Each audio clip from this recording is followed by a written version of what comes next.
All right. Good people of YouTube, welcome. Supporters of fine war media broadcasting. Thanks for joining us again.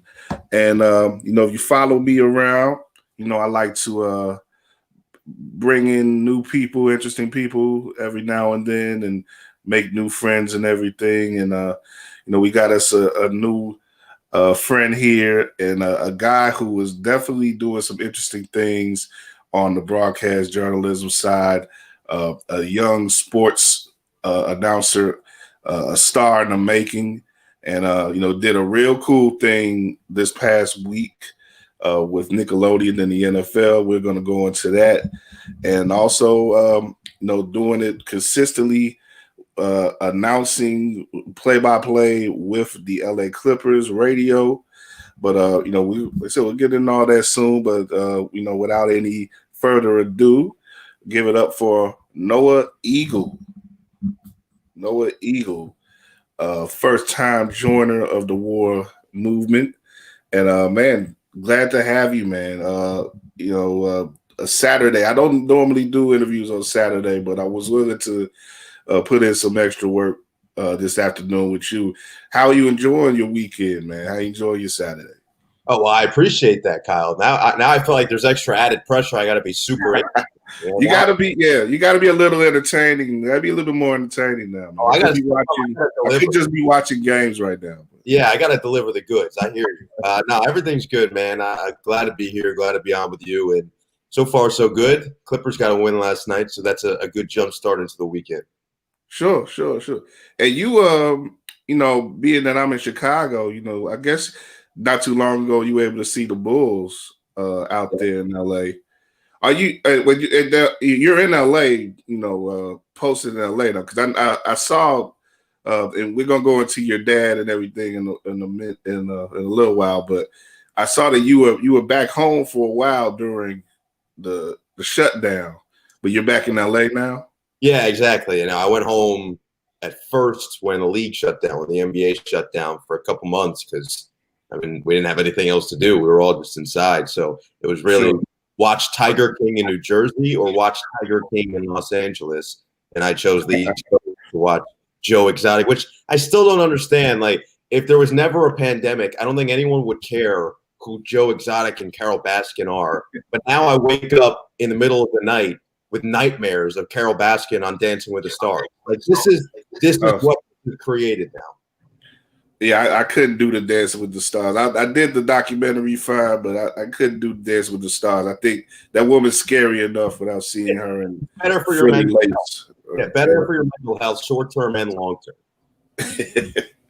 But yeah, you're out there in LA, man. And, your second year because you started in fall of 2019, right? That was your first year with them, and actually getting back to what you've recently seen with the Clippers. You saw the Bulls last weekend, and the Clippers have been. The Clippers are just so many interesting storylines on their own. Has it been covering that team as a young? This was your first major NBA job, right? Because you just came out of school not too long ago. Yeah, exactly. No, the team's a ton of fun to cover and to be around, and especially last year because of all the intrigue and being in person around them and seeing how they handled their business every day. It was just a brand new experience, peeking behind the curtain and seeing what it's like to be around a team that expects to compete for a championship. And so that was cool, and it's a great organization to be with because it all starts with the top, Steve Ballmer, and everything that he has done has trickled down every position forward. And so everybody is locked in. Everybody is searching and going forward towards that one goal and a common goal in mind. And this year's a different vibe. This year's a lot of down to business, no cutting corners, and these guys are really locked in right now. So it's been a lot of fun to be around. And this year is obviously very different, not getting the opportunity to see the guys, to talk to the guys, to sit down with T. Lou. We do get to talk to him, which is great. So at least I get to have some conversation and pick his brain about what's going on. But other than that, no, it's just different, shielded. So you get to do it from afar with slightly different knowledge and a different perspective, and that's cool as well. Are you getting to travel with the team? Not this year, not so far at least. Not at least for the first half of the season. I'm doing every game either if they're home, I'm at Staples Center. If they're away, I'm doing it from a studio here in Los Angeles. So that aspect's very different. Yeah, I think I've heard typically that's what home, team announcers are doing.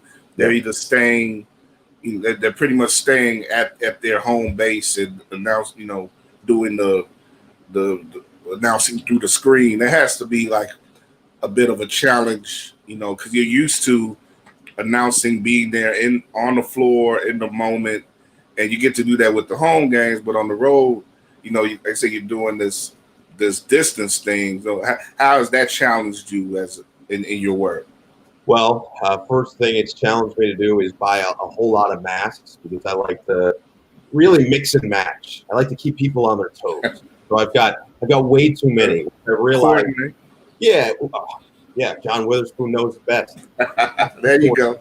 Got to coordinate. So yeah, of course, that's all coordination. And I've got I think I'm up to 65 different ones now because I want a different one every game. And that's difficult to do. So that's one challenge. But the main challenge in terms of not being there right up there and seeing everything is you miss those little nuances. You miss the interaction on the bench that you see in person, and now you can relay, okay, I saw this happening. You miss a play developing from afar because you can only focus on what's being given to you. So it's those little things that you completely miss out on. And then, of course, the big one is the crowd. So even in the games that we are in person, not having the crowd is a big con. Normal season, normal setting, that crowd either helps you with your energy and you can gauge how energizing you should be, how energetic you should be based on what the crowd is supplying. And it also helps in terms of I can look down and then I can hear the crowd responding as something is starting to develop and quickly look up and catch it. Now, if I look down and try to find some notes that I have, I could easily miss something because there's no crowd to help me and almost warn me that something big's about to happen. So I have to be almost more laser focused on the game and the action and the ball right now than I've ever been. Interesting. Now, you like I say, you're mostly in LA now working with the Clippers, but last week at about this time, I'm guessing you were in New Orleans, right? You were able to start preparing for something that really took on a life of its own last week as part of the wild card NFL coverage, and that was the Nickelodeon broadcast of the Chicago Bears and New Orleans Saints. And you were the play-by-play guy. You led that broadcast, and there was a lot of plaudits for that that broadcast. You guys got a lot of props. You, Nate Burleson, and another young woman. You might have to give me her name. What was your third announcer? Yeah, her name was Gabby Nevaeh Green. Gabby Nevaeh Green. Okay, okay. Thank you.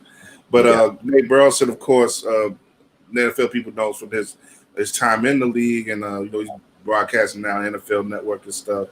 But like I said, just a lot of people really liked that broadcast. It came out of nowhere, but it provided people with a lot of a great alternative way to look at that game. And unfortunately, a lot of that game needed some spice to it. But you guys really brought that whole Nickelodeon thing that there was so much. I don't know how much you were able to get online during the game, but there was so much. Everybody going back in time during the game and saying like, "Oh, this, I'm a Nick kid from this era." Like we all share this sort of Nickelodeon heritage, from the past 30 years of whenever we were watching it, whether you were watching it during SpongeBob era or the Rugrats era. So, we all know about the slime and everything, but what was it like for you to participate in that broadcast? And I'm sure you had your own, your own memories of Nickelodeon and stuff like. What was it like for you to be a part of this historic sort of broadcast? Well, Kyle, it sounds like you watched Nickelodeon growing up. Am I right? At least a little bit. Quite a bit. Yeah. So that honestly was my favorite part about getting ready for it. Like, we got to ask some of the players some questions a couple days prior to the game on both the Bears. We asked Jimmy Graham and Cordero Patterson, and then for the Saints, Latavius Murray and Marcus Davenport. And we asked all of them when they heard this game was going to be on Nickelodeon, what was the reaction? And they were all out of this world excited. And that ranged from a 10-year age gap. Davenport's 24, Jimmy Graham's got 34.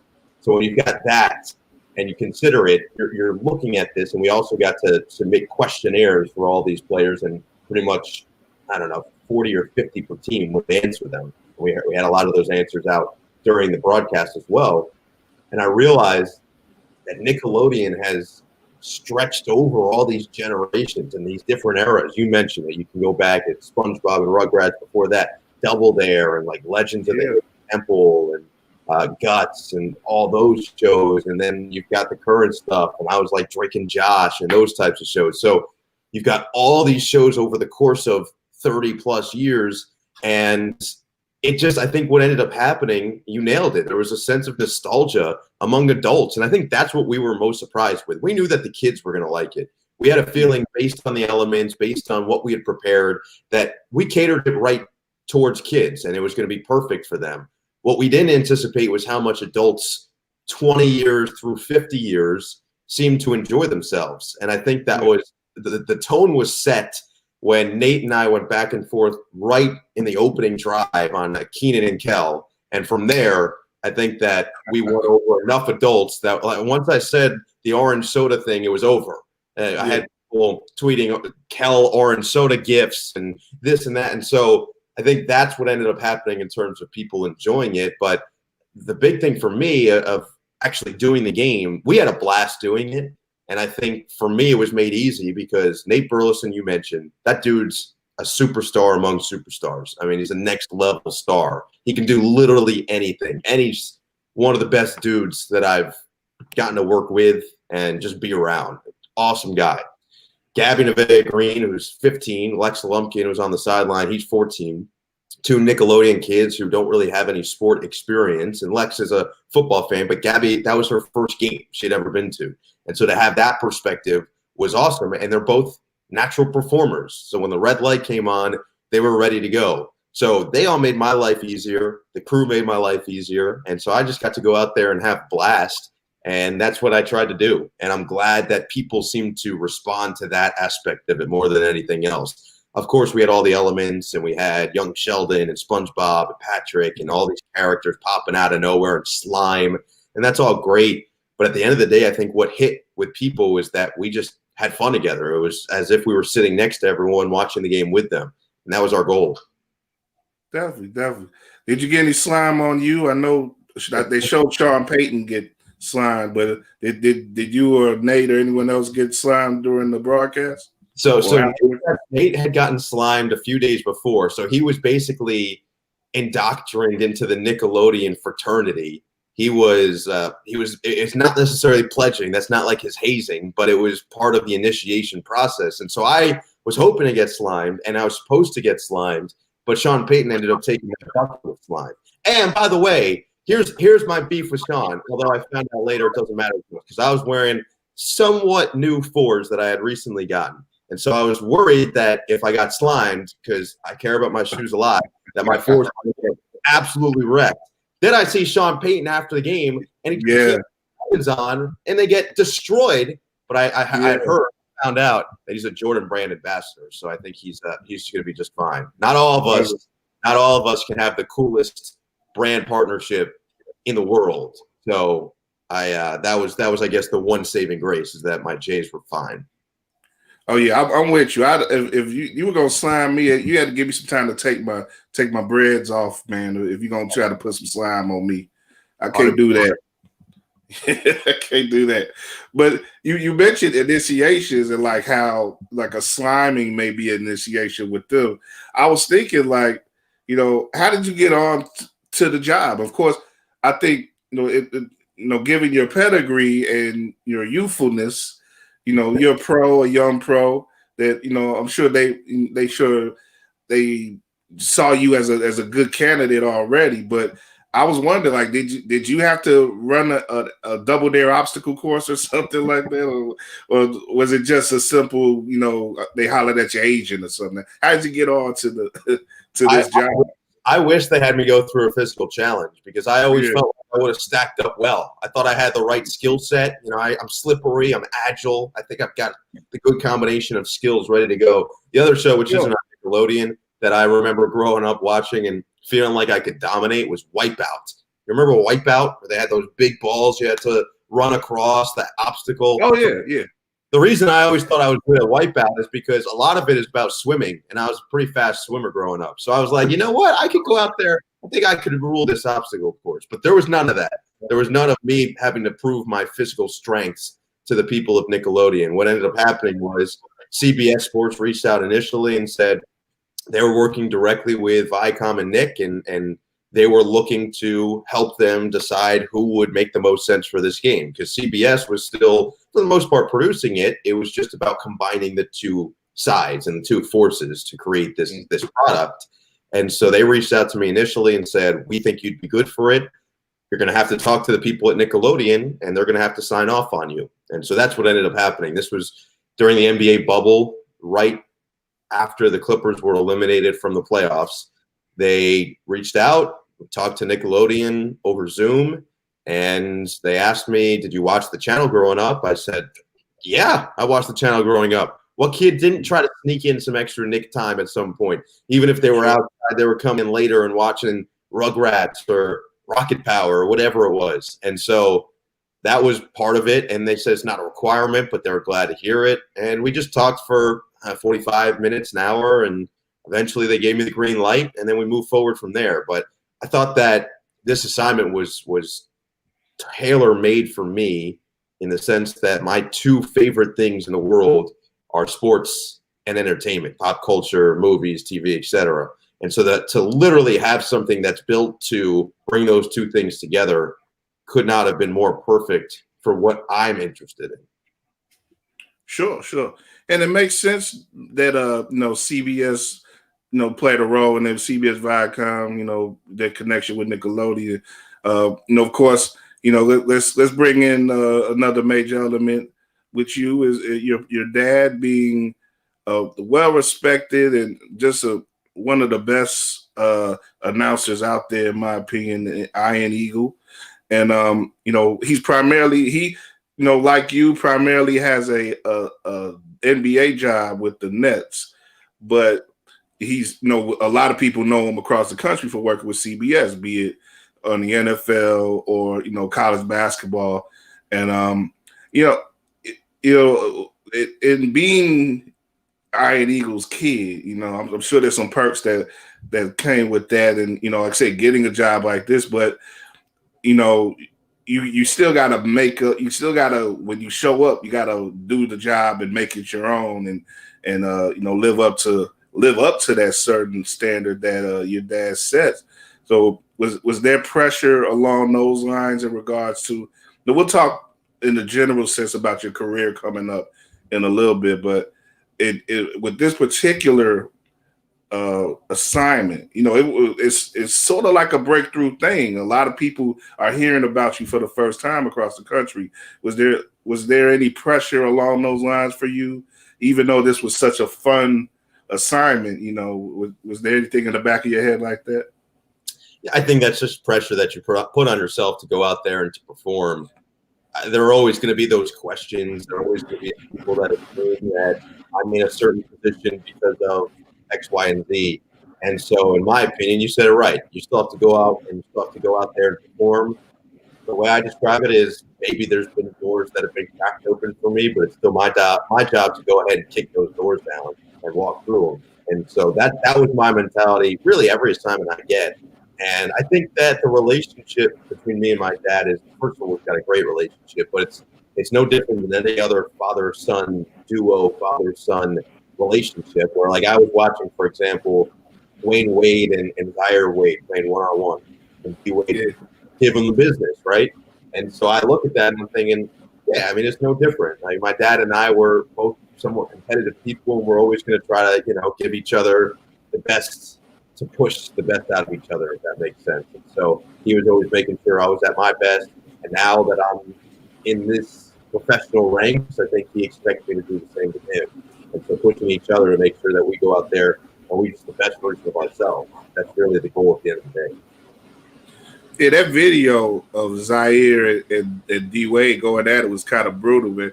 I'm thinking about how could Ian, like, what's the equivalent in broadcast terms of Ian posting you up like the way did Zaire. Well, given the fact that I can physically post him up now, this is he's mentally post me up at this point, and I would say. No, look, he does it every night. If you watch any of his broadcasts, to me, I appreciate you saying a similar sentiment.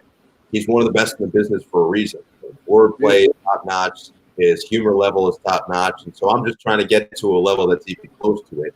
And so until then, he's basically posting me up from a broadcasting sense every night he's on the mic because it's impossible to touch it. Definitely. He, like I say, he's definitely an enjoyable guy. I got to talk. I'm trying to remember that I interviewed him. I blank on that, but I've talked to him actually through our shared friend Scoop B. Again, you know, I got to talk to him through Scoop. So he's a nice guy, and really, I really enjoy watching him, listening to him, be it in the college or NBA or NFL. But I saw that you did a game or like a pregame segment with him. It was like Miami and Syracuse when you were still at Syracuse. Like, what was that like? Yeah, so that was the first time that ever happened. And I think growing up, for me, once I decided this is something I wanted to do and I focused on becoming a broadcaster like him, I think that there was this thought in the back of both of our minds of, well, wouldn't that be cool if one day we got to do the same game? We were doing it basically together. And it happened my junior year at Syracuse at Miami basketball. And it was awesome. It was surreal. The whole moment, honestly, it felt similar to that Nickelodeon game, the way that that people just seemed to respond. Because I think it was people didn't see it coming, where we did an interview back and forth where I interviewed him. And basically how it came together was I got to Miami. Yeah, I'm a junior in college. I flew in from Syracuse at a super early flight, and I get there. And morning of the game, they said, the people at CBS said, "Hey, we want you to interview your dad." I said, "What do you mean?" So we think it'd be cool. Just sit down and interview him. So I literally sat down. They handed me a microphone. They put a little IFB in, and then in my ear, they say, "All right, you good to go?" I said, "Well, what do you want me to ask?" They go, "Whatever you want." I said, "Okay, how long do you want?" They said, 3 to 5 minutes. I said, "Okay." I said, they go, "Okay, 3, 2, 1, go." And I'm like, and so we just went. And what you saw in that interview was literally just us going back and forth. That's how we are all the time, you know, busting each other's chops. And that would be no different than if you were sitting with us at the dinner table. And similar to that Nickelodeon game, I think that's why people responded in the way that they did. It got way more traction than anybody could have imagined. It had over 1 million views within a day. It was crazy the way that it blew up. And so that was a surreal weekend in general. And then we got a chance to do it last year at the NBA level. And that was maybe even more special just because I grew up such a huge NBA fan. Always had a massive passion for the league. And especially considering, like you said, him being with the Nets for now, this is his 27th year with the organization. So I grew up, I mean, he was with the Nets before I was just an idea in his head. Put it that way. Right. And so to do it for a Nets game, although it wasn't a Nets game at the first one, we did it the second time when the Nets and Clippers played in the bubble. But the first one was Philly and LA. And just to be able to do it at that level on that stage was truly, truly special. And Chauncey Billups was with us for that one. And Chauncey's become a good friend, and he's awesome. And so he made it even better. And it was really cool. So those are moments that are etched in my memory forever. That's awesome, man. That's good that you were able to have those sorts of moments with your dad. And you know, so you grew up in Jersey, right? Like you said, grew up in Jersey while you know he was broadcasting the Nets when they were still in Jersey themselves. And you know, how how do you go about? I'm guessing you were like any other kid. You were into sports and stuff, but how did you come to want to be a broadcast journalist? And I kind of imagine too, like schools like Syracuse and Northwestern and Columbia hawking you at the age of 11 or 12. Like, how some of the basketball schools give like I think they've done it with Bronny James. Like they gave a scholarship. Some schools give a scholarship offers when he was 11 or 12 years old because he's Bron's kid. I'm kind of thinking like Syracuse hollering at you when you're 12 years old. Like, oh, all right, Eagles got a kid. Let's see what he's about. I wish there was broadcasting recruitment. That would have been awesome. No, I'm not Bronny James. I'll tell you that much. I can't dunk at the age of 11 or whatever he could do. He's basically a clone of Bron, and I'm excited to see what Bronny can do and if he can truly make it to that level because it seems like he's on the right trajectory. He was playing at least solid minutes at Sierra Canyon as a freshman, which is not an easy thing to do. But no, I'm definitely nowhere near as coveted as Bronny James. Let's put it that way. If I was, I think people would have been following my social media pages, and I think my personality probably would have been a little bit different. But for me, I get this question a lot of when did I decide to go into broadcasting? What went into the decision? I think first of all, you have to keep in mind that I was close to my dad, and that helps a lot because I saw him every day preparing and going to work and how much he enjoyed it. And when you see that, it's easy to fall in love with it as well. And so, yeah, I was a sports fan from a young age. My first jersey was a Keyshawn Johnson Jets jersey. It still hangs in my room back in Jersey. And I love the NBA, as mentioned. Growing up, Jason Kidd and Richard Jefferson and Vince Carter and all those Nets teams, Kenyon Martin before that. But I also loved Allen Iverson. I just was a huge AI fan, which is hard to admit now that our head coach is Tyronn Lue and T. Lue's my guy. But I still have love for AI. I mean, it was just something about watching him that he drew you to the screen. And so I fell in love with that game early, and being able to go sometimes with my dad to games only helped that love grow. But when I was asked when I was young, what I wanted to be when I grew up, it wasn't broadcaster, but it was something in performance. I think all of us wanted, if you're a sports fan, you wanted to play the sport. You wanted to be a pro athlete. So I wanted to be in the NBA like anybody else, where to the point where I would wake up every morning and wouldn't tell my parents who I wanted to be called that morning. Like one day I would just be walking around the house and I'd be like, Noah, and I wouldn't answer. And they'd have to figure out which player it was for the day. They'd be like, Dirk. I'd be like, yeah. Out of nowhere, like Kobe. I'm like, huh? Yeah. Shaq. Like we're in like the grocery store, and my parents have to call me. Who knows? Alonzo Moore.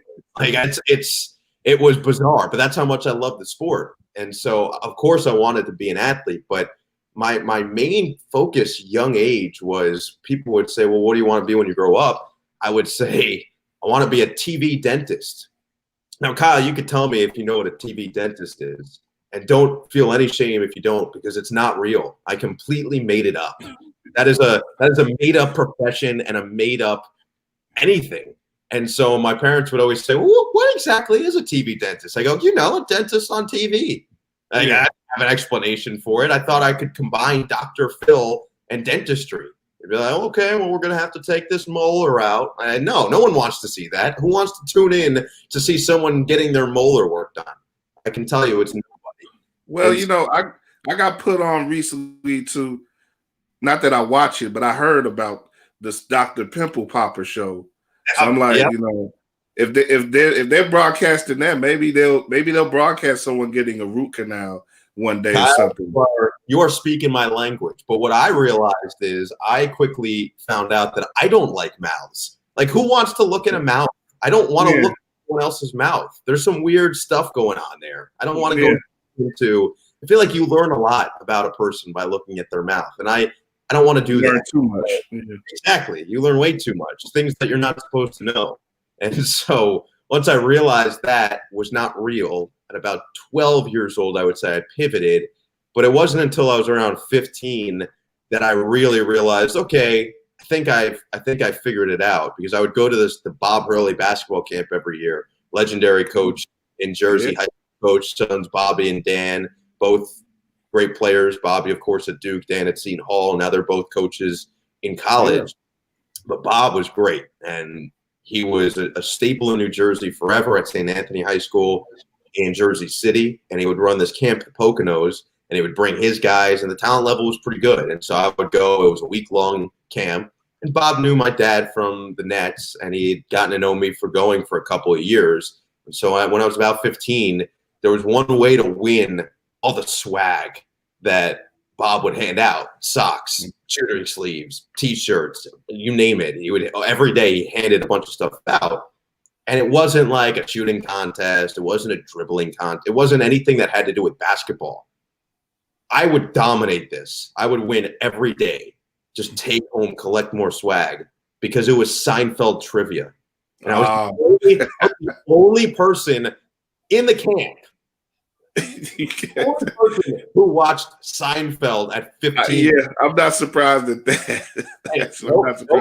You should not be surprised. Let's put it that way. And he would ask a question, and then every time I'd be the only one who know, and he'd go, Mr. Eagle, his thick Jersey accent. I'd say, real and spectacular. He's like, correct. I'd pair of socks. Everyone's like, how do you know that? I'm like, I watch the show. I don't know. I'm like, why would you watch that show? I'm like, I don't know. My dad made me watch it, you know?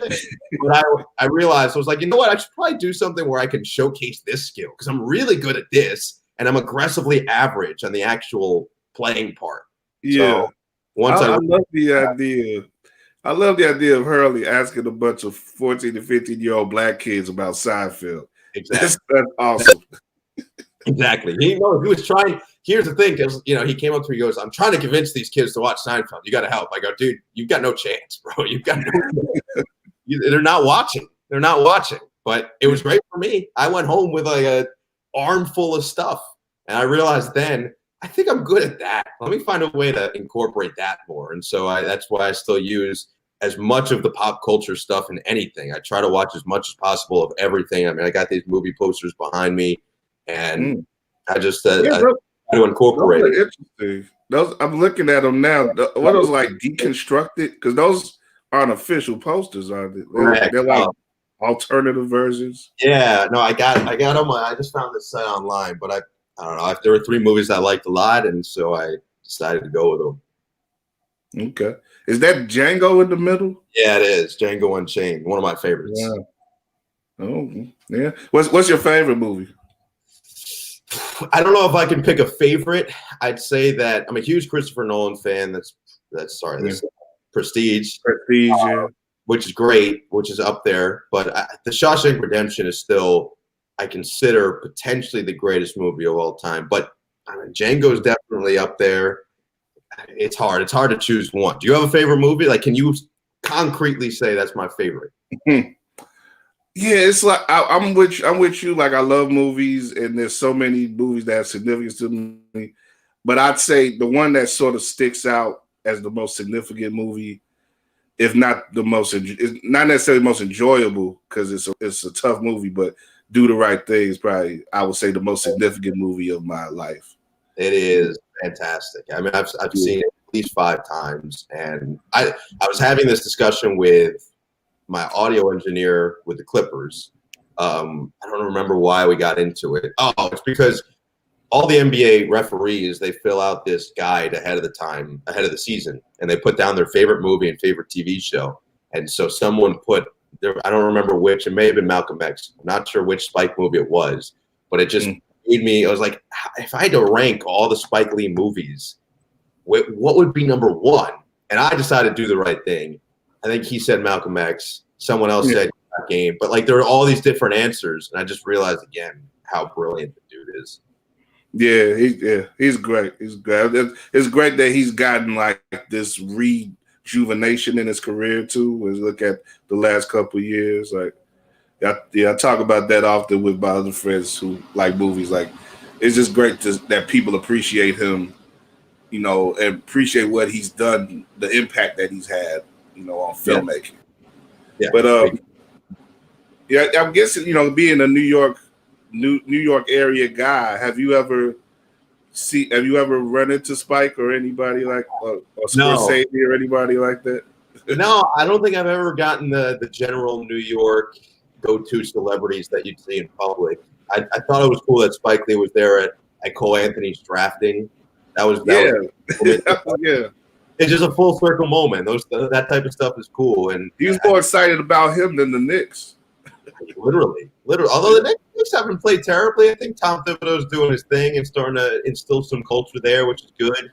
But yeah, no, I never ran into Spike, and unfortunately, last year the season shut down about a week and a half before we were scheduled to do our New York trip, and that was me being someone who's from 25, 30 minutes away from New York City. I spent a lot of my childhood there. And so I always consider myself somewhat of a New Yorker. If you're in North Jersey, that's generally the case. And I always thought that I would be in New York after school. And so I was really excited because we were supposed to have 6 days there in New York as a team, because we were going to play the Knicks and the Nets with a day separating the two. And we were getting there 2 days ahead of time so that we could really enjoy, let's say, the New York lifestyle. And so I was looking forward to that, but we never got it. And so I never got to see Spike courtside or anything like that. So you've yet to announce a game at the Garden? Correct. Yeah, but it gives you something to look forward to, at least. Exactly. Yeah, exactly. Yeah. I want to go back to I guess your playing career. Did you played in high school? Did you play throughout high school? I did. I played through high school. I played AAU with a team in West Orange, New Jersey. That's where Kyrie Irving's from. And yeah, I'd say play is loose. I played a lot more with my high school team than I did on the AAU squad because we were pretty good. And so I would come in spare moments here and there. But I was happy to be a part of the team as we kept moving. And we were a Division II team that won the state tournament and got to go to the Nationals in Orlando. And that whole experience itself was just a ton of fun. So being a part of that was awesome, and seeing those guys and what they're doing next is cool as well. Now, did you have any run-ins with any notable players, or any guys who may be in the league now or anything?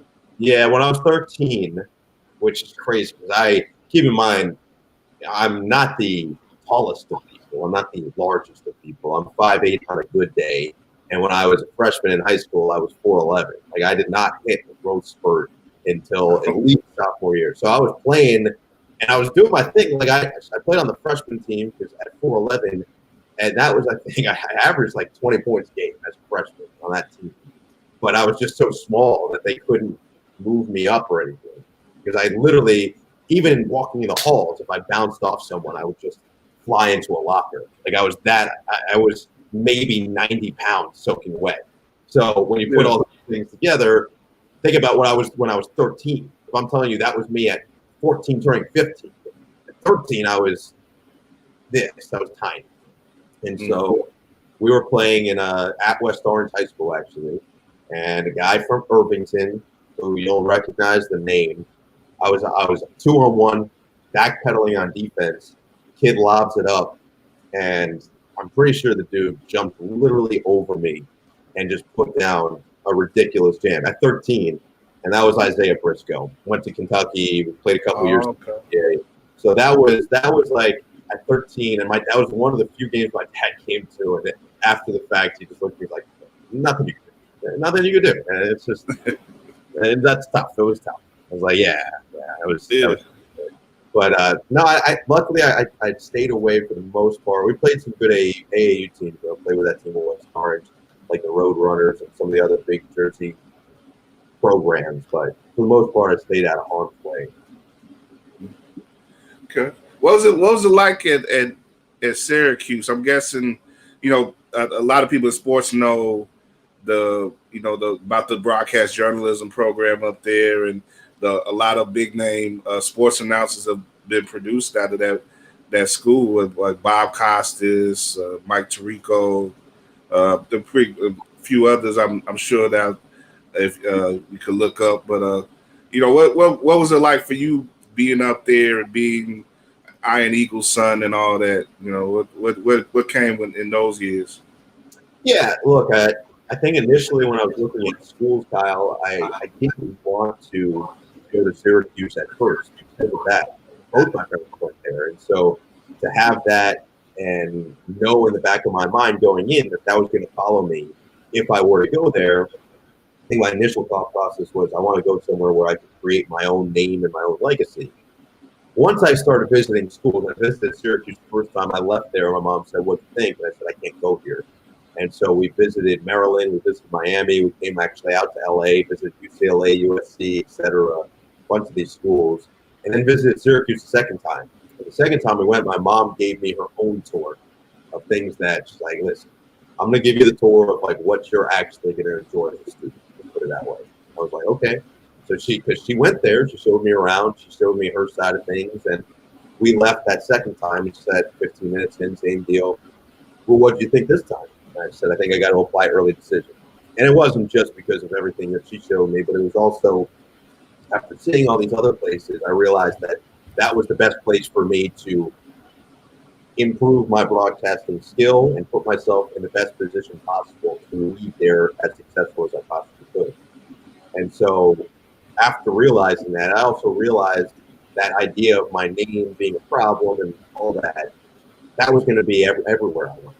You know, my dad is my dad, and he's gotten to where he is because he worked extremely hard and he deserves it. And so that stuff's always going to be there. I'm not going to just magically become Noah Scott. Like, I'm always going to be Noah Eagle. And so that just continues wherever you go. And so I accepted that, and I moved forward at Hughes, and it was the best place for me.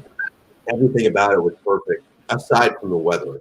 The weather's atrocious. And if anybody tries to tell you differently, they're lying. It was negative 20 several times. So that part of it, although I liked that I felt like it made me mentally tough. It really did. It made everybody out there mentally tough, and you were all in it together. So there was something to it that was nice. But aside from that, everything was great. The facilities are amazing. The opportunities are fantastic. And the best part about it to me is it's not overly accelerated. So you're not creating bad habits early because there is this infrastructure in place where the upperclassmen are going to get the majority of those on-air opportunities. You have to work your way towards it. And so that teaches you how to make sure you're proficient and doing your job behind the scenes. You have to learn everything behind the scenes first. You've got to learn how to do pretty much every position outside of being on the air before you can be on the air. I like that. I made sure that I was excelling in all of those positions whenever they were given to me. And so those little things help. The competition aspect honestly really helps because it forces you, similar to what I said earlier about my dad and I and how we like to, push ourselves to be the best versions of ourselves and each other as possible. I think the same thing can be said at Syracuse because there are so many people that want to do this and that go to Syracuse for that specific purpose. Everybody wants to be the best version of them. And so that aspect of it was really good. And everybody there is really focused on bettering themselves in the position that they're trying to do so. And so all those factors combined with the experience of the professors and the experiences that you're afforded, it's the perfect place for people who do want to become a broadcaster. And the alumni base doesn't hurt either. You really get to know a lot of these legendary voices just because they come back and you get to talk to them and they set up Q&As with them and you name it. There are all these opportunities to network, and a lot of the students take good advantage of that as well. Programs like that, they become renowned for a reason. And, it's just interesting to see, definitely when you're able to go up there and build on that legacy that the school has and able to give yourself the tools that you need to succeed, you feel a reason, you feel a yearning to want to go back and contribute to what they got going on, beyond you. And, I'm sure one day you'll be doing your Q&As up there and you'll be another name added to that legacy up there. Huh? We'll see. One day. Yeah. It seemed though like, you mentioned going on your college visits and stuff, and you mentioned making a trip out to LA. I would guess that, given your affinity for entertainment in general and everything and movies, that you probably had an eye on getting out to LA for a long time, huh? Yeah, I was always intrigued by it, but I never, like I had said earlier, I think I always expected, being a Northeast kid, being someone who grew up close to the city, I had always expected that I would just end up in New York. My parents growing up, me and my sister, we were always told, like, you've got to live in the city at some point in your life. The best time to do it is right after college. And so I think in my head, I just always thought, yeah, that's what's going to happen for me. I'm just going to end up settling there and I'll figure my way through. And my dad started out there and he's built his way up. And it was appealing. I love the city. I love New York. But I did always have this fascination with LA and what the life would be like on the West Coast. And people seem to love it. People seem to be happy. And so when the opportunity came forward, and it just happened to come forward at the right time, my timing, I was very fortunate for a a lot of reasons. And I'm thankful every morning I wake up that I get to be in this nice place and wake up in sunshine and get to call games for the Los Angeles Clippers, a team that is competing for an NBA championship. So I'm really lucky in terms of how it all worked out, but I didn't necessarily plan for this. I think maybe subconsciously the seed was planted and that plant just grew over time. Yeah. And some, a lot of times things are just meant to be, or you can speak it into existence, or you just have this certain energy where, you focus on a certain path, you're able to get to that place in life. And it's a blessing, definitely, when you get to reach those points. And I've never actually I've been to California, but I haven't been to LA. Oh, wow. And my best friend actually moved out there several months ago over the summer. And he was like, man, I could have, if I could have moved out here years ago, I would have done it. I should have done it years ago. And it's like, man, you guys got it good out there. I know there's a lot of challenges right now with COVID and stuff, but I can. My friend told me about having a Thanksgiving dinner outside. I was like, that's something I'm never gonna do in Chicago. No. And by the way, I still love Chicago. It's still one of my favorite cities in the country. Like I got to for All-Star Weekend last year, and it's just I love it every time I go. Put it that way. Yeah, I mean, that wasn't the best time to be here, but we made it fun for you guys. I wish we could have connected then. That would have been fun. But that was like the last time when everything was sort of normal, But I was thinking about it, like, I'm guessing a bunch of people who got sick during that time. We didn't really know it at the time, but a lot of people was kind of contracting something. I was kind of sick during March, like a couple weeks after that. So I don't know, but I'm fine now. So hopefully, all things considered. I'm glad. But, no, I still got a Lou Malnati's frozen pizza in my freezer right now. So I'm still got. Taste of Chicago. Keep that. Yeah, keep that. It'll hold up. It'll definitely hold up. Yeah, it's good. It's still good every time. Yeah. But well, just getting back to this Clippers work and everything, like it's one of the most interesting teams in the league. Yeah. When you look at, and you've come in, you dropped down right at a great time when, when you look at last year where there was so much hype surrounding that team, and they were riding high for a while, but then they have the tough dealing in the bubble, the unceremonious exit, falling, losing the 3-1 lead to Denver. What is your take on how the team addressed that whole, just the negativity that sort of came with that, like the negativity surrounding people like Paul, and to be able to come back and sort of reclaim themselves in a way and sort of keep themselves up as contenders in the West. Like, what, in your view, what have the challenges been like for that team, and how do you think that they've addressed those challenges? They've addressed them really well so far. I think we all love Doc Rivers, and I love Doc. He was great to me, and I love talking to him and love being around him. But both sides decided to move on. That was a mutual decision. Doc has moved on to Philly, where he's doing a great job, and the Sixers are playing well. And now we got Tyronn Lue. And T. Lue, I think people are finally going to realize, and I hope they are realizing, that T. Lue was more than just LeBron's coach in coach. He is a very good basketball coach. He's a brilliant basketball mind. And the way that he revamped the way this team works and operates is crazy already. It's just different mentality, different feeling, different aura, and completely different offense. For example, last year, Clippers had 8 games total where they had 30 assists or more. This year, in the first 5 games of the season, they did it 3 times. And that's just it's all based on what he's implemented in the way that they're going to play and they want to play. They're one of the best offenses in the NBA. Their defense is getting better because Toronto has realized that he's willing to make adjustments much quicker than I think we're accustomed to. In the first 10 games, he said, okay, we've been good. We've been really good offensively, but our defense has been really lacking. Why?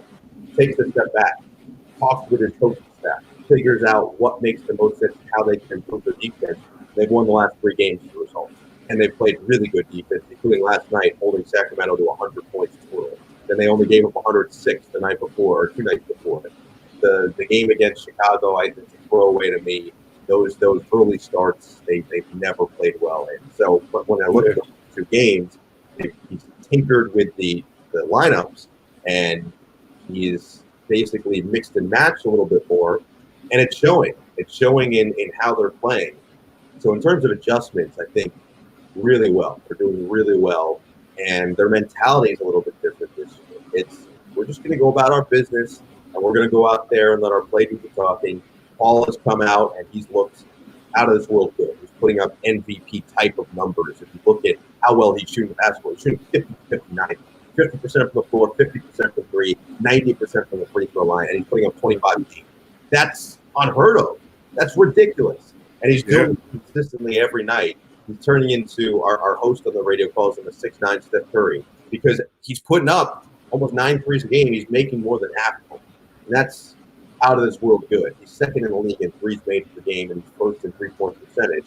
And he's come out and he said, look, guys have been looking at him differently. He thinks that the public's looking at him differently. He wants to prove that last year was a one-off. And I think it was. He was not fully healthy at all last year. He had to be thrust in without really having time to prepare with this new unit, new group. And the bubble was tough on a lot of these guys. I think the big thing that people have to remember with the Clippers last year is before the shutdown, they were one of the best teams in the NBA. It was really them and the Lakers at the top and everybody else behind. Even Milwaukee was going off at the time. And the Clippers, I think, I have to look back on my notes, but they might have won 7 of 8 or something like that. And they were crushing teams, crushed Denver, crushed Houston, playoff teams. They were Oklahoma City, beating them by 20-plus every night. And the only close game that they ended up dropping was to the Lakers. So I look at that and I say, well, before the shutdown, the Clippers finally were healthy, finally had everybody together, and they were finding their rhythm. And they looked good. They looked like the team we expected them to look like. Then they take 3+ months off. And Montrezl Harrell is somebody who plays 24/7, 365. And he couldn't go out there and play. Took him a little bit out of his rhythm, and then he missed a month at the start of the bubble because his grandmother passed away. And we appreciated his space, gave him that space, but it's hard he had to jump in the playoffs. He didn't get any games before the playoffs against Dallas, and it's hard to just be thrown in there and be in a playoff game after not playing basically for 4.5 straight months. And so you saw him working his way back. Lou Williams had to miss the extra time because of the stop in Atlanta. That's all I'm going to say. The stop that he chose to go to in Atlanta. So he had to miss a little extra time. Pat Beverly had some family things he had to attend to, and so he had to miss some time. Then he gets hurt. And so they didn't have that continuity that they had prior to the bubble. And that's just part of it. There were a lot of factors, and there have been a lot of reports that have come out. And so there have been a lot. There was a lot that went into it. I think a lot of that is thrown behind. They're looking at last year as last year. They're moving forward. And I said before, their motto is cut no corners. They're not cutting any corners this year. They're doing everything by the book. They're doing every step. And they're making sure that everyone's prepared so that when the time comes, they'll be ready. But the new personnel is perfect. Serge Ibaka is great. Nick Batum's been the steal of the offseason. And Luke Kennard's figuring out his way with this team. To me, the biggest difference is the overall coaching staff. So you've got T. Lou, but Chauncey, I mentioned, is a finals MVP, and he's taking guys like under his wing. Like, here's how you do things. Here's how you go about coming to work every day. You've got Kenny Atkinson, the best player development coach in the NBA. Dan Craig, comes from Miami and was the maestro of that Miami defense for the last several years, almost 2 decades. But he was a big instiller of the culture in Miami, that culture we always hear about. He's brought that with him now to LA. And you go down, they've got Larry Drew, former head coach, Roy Rogers, Brendan O'Connor, and Dante Jones, who won the championship with Cleveland and TU. So you've got all these personalities and basketball minds that are coming together as one unit. It's been really cool to watch how they've molded this team in the first couple games this year, because they're now, 9-4 after last night, so 13 games. Yeah. When that staff was coming together, that coaching staff out there, I was sort of comparing it to the staff that they were getting together in Brooklyn. Yeah. Where, you got sort of an all-star staff there with D'Antoni and Amari Stoudemire joining them and others like that. Yeah. So it's like you and your dad sort of have two of them. Really, you guys are really on top of some of the most interesting storylines in the league as broadcasters. And, I'm sure the idea is sort of floating around there. What if these two teams meet at the end of things? Do you think that might be a possibility? The Lakers, going to be tough to get around the Lakers or the other competition out west. But, do you think about that at times? Yeah, look, of course we think about it, because it would be a dream scenario in the Eagle household to have Eagle versus Eagle once again. And then we'll get the full embodiment of the Dwayne Wade, Zaire Wade one-on-one video. Whoever wins that right on top, and then maybe he'll say, instead of "you're coming in here at 240," he'll say, "You're coming in here at 155." That's where I'm clocking in these days for anyone who wants to keep tabs on my measurables. But yeah, it's I mean, look, it's in the back of our mind, of course. But as you said, Lakers going to be tough to get through for the Nets. They've got to see how this Harden thing works out, and I'm excited to see what it looks like tonight with the Brooklyn Nets and James Harden now in BK. But they're talented enough to do it, and I think I'm more focused right now on, can the Clippers and the Lakers just finally meet in the playoffs? I think it's something that we've all wanted. It's never happened. We thought 2006 it might happen. The Lakers end up losing to the Suns, and so the Clippers take on the Suns. They lose in 7 games. Last year we thought it could happen. We thought a couple of years back it could happen, maybe in 2012 or something, but it never has. It never came to fruition. And so I hope that this year is the year. I think part of me was actually glad it didn't happen in the bubble, because it wasn't right for it not to be in Staples Center. It's got to be in Staples Center. It's got to be the hallway series. And I think that it would go 7, given what we've seen the last 2 years on how these two teams stack up. Last year, they split the season series 2 games apiece, and they were as evenly matched as any teams in the NBA, in my opinion. When you stack up those lineups and you start matching players up, you say, I think nobody can guard Anthony Davis, but the Clippers have the best unit to try to contain him, with Serge Ibaka now, who can guard both on the perimeter and in the interior. Kawhi Leonard, of course, and Paul George. So now you've got guys who have knowledge and have experience guarding LeBron James. And the Clippers have a good supporting staff, as do the Lakers. And obviously they know Montrezl Harrell very well. And if you look at that first game of the season against the Lakers, the Clippers, when Montrezl Harrell was in the game, they went to work and they attacked him. They knew exactly how to pull on all the right strings. And Ivica Zubac had a big game off the bench at the center position. So I'm hoping that happens, just because I think it would be as fun a playoff series as we've seen in a pretty long time. And I do think it would go 7 games, and I don't know who would win it, honestly. I just think these two teams are very evenly matched. And so that's the first step. Whether it happens still remains to be seen, but I'm hoping for the best. Let's put it that way. Okay. And I was just thinking, how long do you think those two teams are going to share that stadium, though? And I think not much longer. Yeah. It's now plans for the Clippers to move, right? Yeah, 2024 is when the new arena in Inglewood should be good to go. Steve Ballmer has done great work in Inglewood. He's pledging $100 million to the city, and he purchased the Forum for, I think, $450 million. I'm not sure, but let's put it this way: he's infusing a lot of extra money into that community, and now he's trying with this new arena to do more. It's going to be right next to SoFi Stadium, where the Rams and Chargers play, and it's going to be the most different and unique broadcasting and game watching experience, according to Steve, of all time. So I'm excited to see what he cooks up. Yeah, and you got a chance to be there to open it up when that time comes. That's be pretty exciting, huh? Yeah, let's hope so. Let's hope so. If let's hope I'm still here. What's it like working? You mentioned a little bit at the beginning, like having a boss, Steve Ballmer as a boss. What's it like working under him? It's amazing. He's an amazing person, amazing boss, and amazing leader. But I think it's the person that comes first. This guy's one of the richest men in the world. He's got $70+ billion to his name. But when you meet him and you talk to him, you would never know it. I interviewed with him for the job, and we talked one-on-one for an hour and a half, and he was asking me all these questions that he just wanted to know the answers to, in my opinion.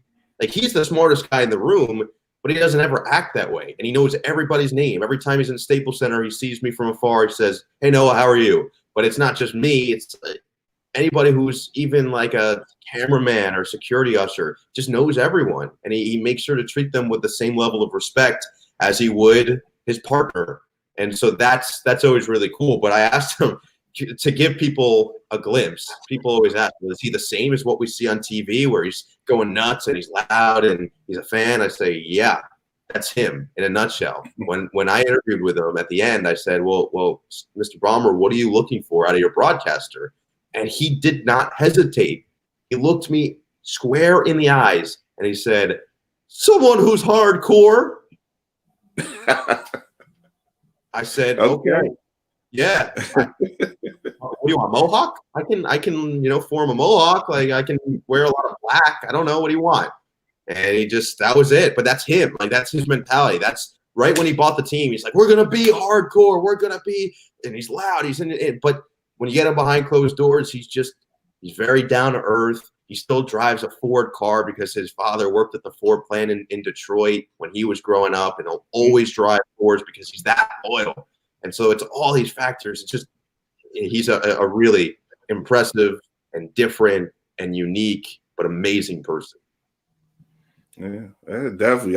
I'm impressed that, as an owner, he was that hands-on to want to sit for you say an hour and a half to interview the radio announcer, the incoming radio announcer. That's, I don't know how many owners would actually do that. Yeah, and he think about it. If he cares that much about that side of things, think about how much he cares about these players. And he truly does care about the players and the coaches and everybody that works in the organization. And now across all the organizations, because it's not just the Clippers, but our G League team and now all the employees at the Forum. And to give you another glimpse, so he purchased the Forum in the middle of the pandemic. And there's nothing to do right now at the Forum because you can't have concerts. That's really all that goes on now that the Lakers and nobody else plays there. And so these concerts are always sold out. It's apparently the greatest place to see a show, but you can't do anything at the moment. And so Steve purchased the Forum, and literally within minutes of purchasing the Forum, sent out a message to every one of their employees saying, your job is safe and your salary will be paid for, no problem. Just because I'm sure everybody was freaking out in the moment of what's going to happen to us. They're not working. There's nothing going on. And he retained every single one of them and then some. That's great. That's great. I mean, it seems like having that Clippers job is going to be a great way to hold down the steady income for years to come. But it seems like you're going to still be out there trying other things like the Nickelodeon gig and everything. I know you've done some work with the Tennis Channel as well and stuff and other places. But we're like I said, we're in this NFL period now, and you got to see the Saints and they're going to play Tampa Bay in a little bit, and we got the whole divisional game this coming up in a little bit here. How interested do you think you may be in continuing work in the NFL and be it with Nickelodeon or in a more conventional way? Yeah, first of all, I think as long as the Clippers are going to have me back, I definitely want to be back. That's more of where I'm going is nothing is given and nothing is what's the word I'm looking for? Guaranteed, I guess. Guarantee, yeah, As sure. long as the Clippers are happy with the job I'm doing and want me there, I love being with the team. I love being with that organization and the people that I work with, and so I'm happy to continue returning. But yeah, I love NFL. You mentioned I'm a big sports fan in general, and the Nickelodeon thing, as I mentioned, was right up my alley. It was perfect for what I felt like my skill set was, combining all the things that I like. And so if we do that again, I'd love to do it again. In terms of just normal NFL stuff, yeah, I watch the NFL every week. I play fantasy football. I do all of it. And I've done that from, I told you, my first jersey was Keyshawn Johnson. I still have it. And so I'm a huge NFL guy, and just a big sports guy. And so anything else that I can keep doing and keep trying new stuff, I think that's the biggest key. Is you always want to be challenging yourself. And everyone always asks, well, what's your dream? What's this?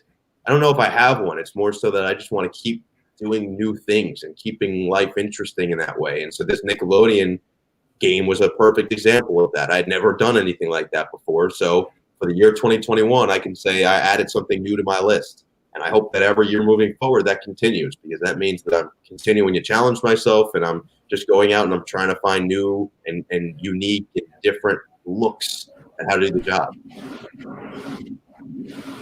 That's definitely a way to go. It's something I think we all would like to do, is like say add more to our skill set and add more to our experience set. Get it and make the most of all the opportunities that are presented to us, man. So are you still a Jets guy? You said Keyshawn was the first jersey. Yeah, look, Still a guy. I know that's kind of tough road to go. Yeah, well, yeah. No, look, if you knew all the teams I rooted for growing up, you'd say what the hell was wrong with you? Let's put it that way. I think a lot of people. Okay, one of those guys.